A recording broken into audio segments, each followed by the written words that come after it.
Tell me when, Sharon. Okay, go.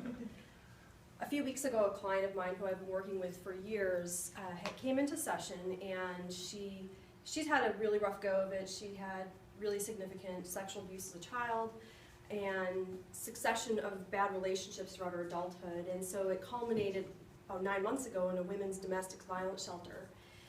And so she has been trying to get out of this shelter. It's been a very trying period for her, and she finally got out, secured an apartment, and was in this place where I'm like, oh my goodness, you have to have this book. So I called up Heidi, and Heidi provided me with an 8 to grade book. And I sent it home with her. And a couple weeks later, a few sessions missed because she also has very significant chronic pain issues. So a lot going on, an adult autistic son. I mean, this woman has faced so much adversity.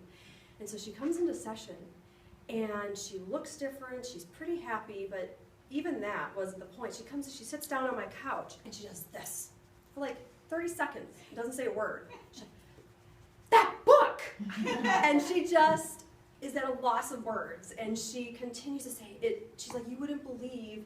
She's like, this book is amazing. She's like, every chapter, she said, I'm highlighting, I'm paying attention, I can't believe how much accountability I have to take when I look at the common denominator in all my relationships.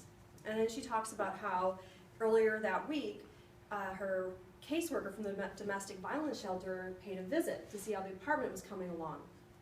And so the caseworker was walking around the apartment saying, oh, it looks great, it's really coming together. And when she opened the bedroom door, it was empty. She said, well, where's your bed? And my client said, well, you know, I'll have to get that next month when I get paid again with Social Security because I don't have enough money. And the caseworker's like, no. What do you need? Posturepedic, started taking down all the specs, called up Nebraska Furniture Mart there in the minute to have it delivered. And what the caseworker didn't know is right before that meeting, my client had written down in her 3 grateful wishes, and she's like, oh, I love the sandwich. So she said, you know, something she's grateful for in the past, the present, and the future.